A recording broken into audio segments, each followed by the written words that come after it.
Hey friends, happy Tuesday. Today we are going to continue to practice determining theme, and we're going to do it with the fables review. So we talked about fables a few weeks ago, and we're going to review them today as we talk more about theme. So our statement is, good readers identify the plot and the main idea of a story to support the theme. All right. So I'm going to pull back up our poster, our theme poster from yesterday.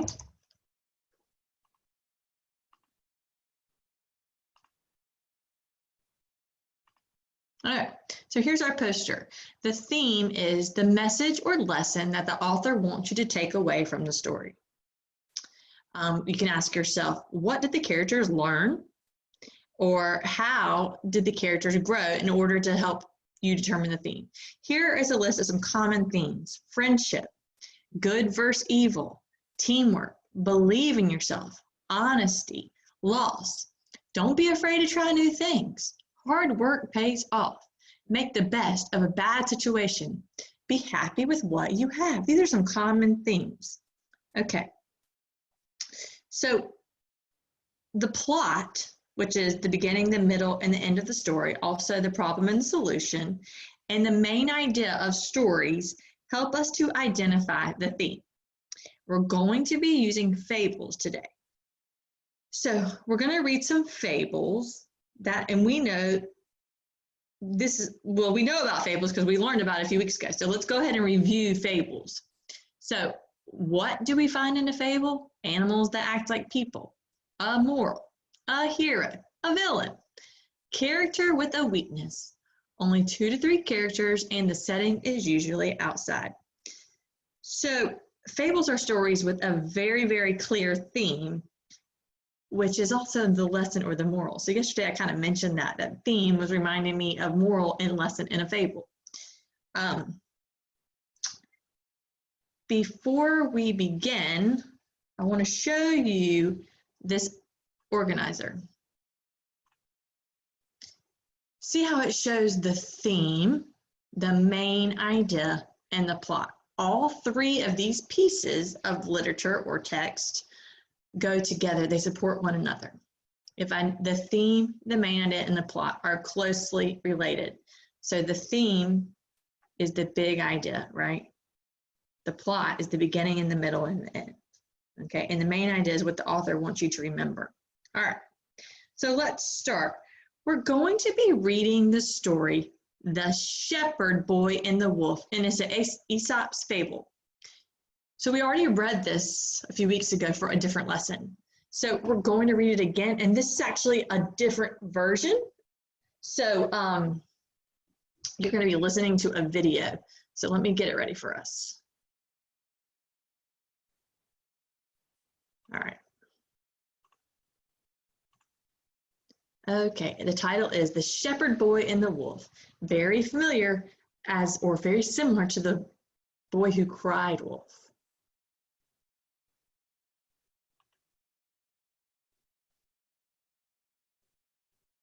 The Shepherd Boy and the Wolf, an Aesop fable retold by Jerry Pinkney. Every day, a poor shepherd sent his son to take their few sheep out to pasture. "We can't afford to lose even one," he would tell the boy, "so keep a close eye on them. And if you see a wolf, shout as loudly as you can, and the whole village will come to drive the wolf away." Day after day, the shepherd's boy sat alone in the meadow.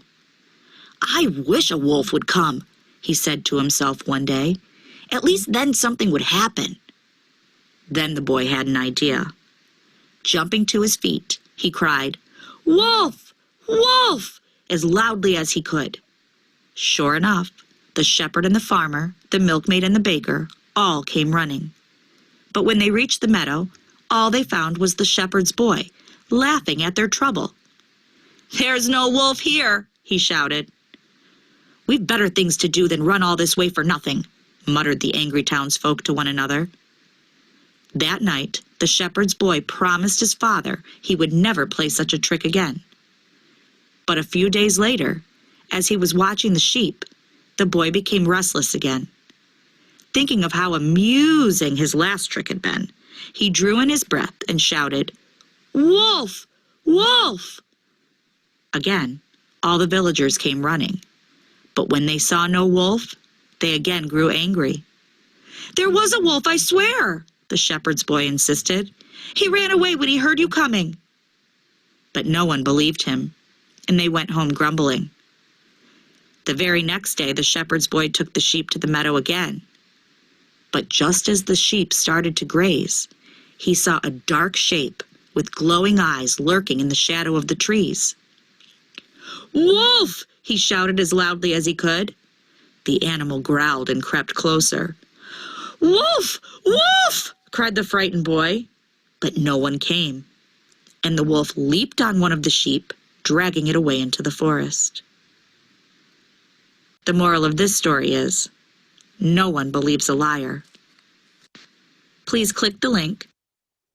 Okay, friends, we're going to go back to our chart. The title of our story was The Shepherd Boy and the Wolf. The plot details and the main idea of the story should support the theme of the story. So the theme of the story is, they just told us the moral of the theme is the same thing. No one believes a liar.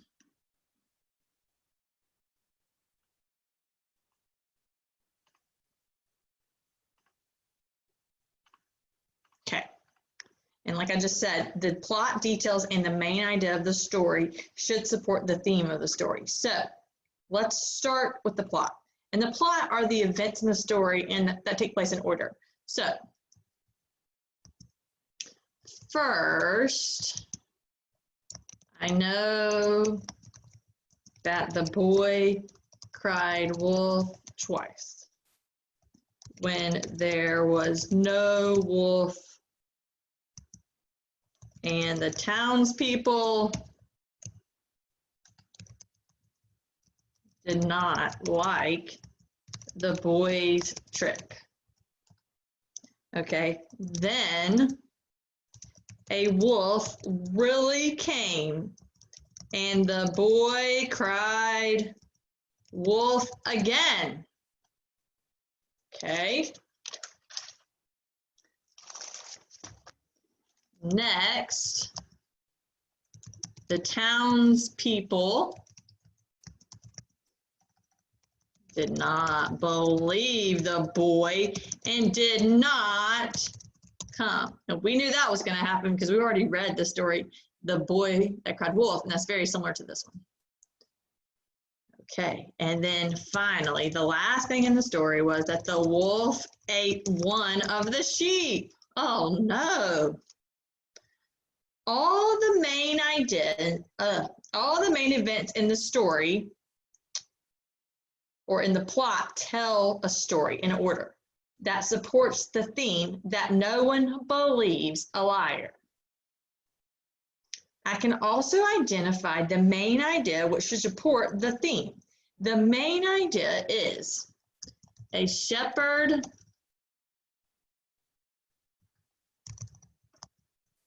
boy lies about a wolf coming and no one believes him when the wolf really does come. The plot, which is this part, let's make it blue, or let's make it blue. And then the main idea go together, okay? And they also both support the theme. All three of these things are support one another. So how did I identify the plot and main idea that supported the theme? Well, I read the story and I identified the problem and the solution in the story. The problem was that nobody believed him. I also identified the main idea that supported the theme by looking at the important events related to the theme. So the plot is the important events related to the theme, and they're in order: beginning, middle, and end, or first, then, next, finally. Okay, so now we are going to read another familiar fable that we talked about one time before when we wrote our own fables. And this title of this fable is, let me pull it up for us, The Ant and the Grasshopper. And some of you probably remember that I assigned you that little video I thought was so cute of the ant and the grasshopper. One day, Grasshopper was laying in the hot sun just singing. Oh, silly Grasshopper. The ants were busy finding grain to store for winter. Slow down, Ant. It is too hot to work, called Grasshopper. You should be finding grain for winter too, Ant called back. But Grasshopper paid no attention to Ant's advice. When cold winter came, the ants kept warm and ate their grain. One cold morning, the ant saw Grasshopper. Poor Grasshopper. May I have some of your grain? Grasshopper asked. Where is your grain? Ant asked Grasshopper. I was too busy singing to find any, said Grasshopper. You can have some grain, but next year you must find your own before winter, said Ant. Okay, and if you wanted to, you guys could put these pictures in order of what happened through the story. So look at it really closely.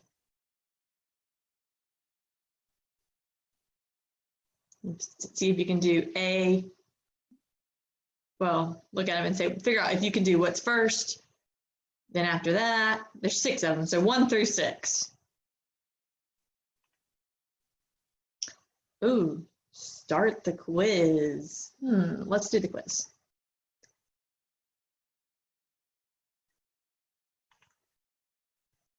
The ant and the grasshopper. Who are the characters in the story? Grasshopper, ant and grasshopper, winter, or just ant? Well, it's the ant and the grasshopper. Where does the story mostly take place? Outside, inside, by a mushroom, or outside in a field? Well, I think, it's a tough one. Outside or outside in a field? I want to just say outside. It was outside in a field. It got me. What happened in the story first, next, and last? Grasshopper is hungry in the winter, ants find grain, grasshopper plays. Grasshopper plays, grasshopper is hungry in the winter, ants find grain. Ants find grain, grasshopper plays, or grasshopper is hungry in the winter is the last one.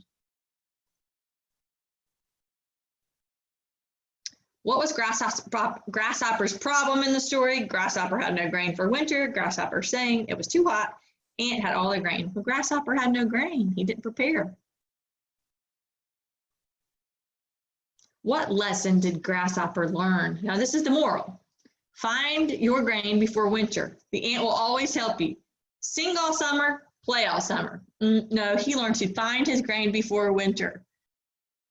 And in this little song, it says, work come first, then I'll have time to play. And we missed one because of the outdoor one. Okay, so to conclude our lesson, you are going to be responsible for completing this graphic organizer on your own. What is the theme of this story? Come up with the theme. Come up with the main idea of the story. What does the author want you to remember the most? What's the plot? We just went over what happens first, next, and last. Think of a beginning, middle, and end. And I want you to practice doing this graphic organizer on your own. If you can print it, great. If you can't print it, that's okay. You can kind of draw it in a journal and send me a picture as well. So the grasshopper and the ants. And if you want to go back to the book, you can always go find it on Epic as well. All right, I'm looking forward to seeing your graphic organizers. Thanks for joining.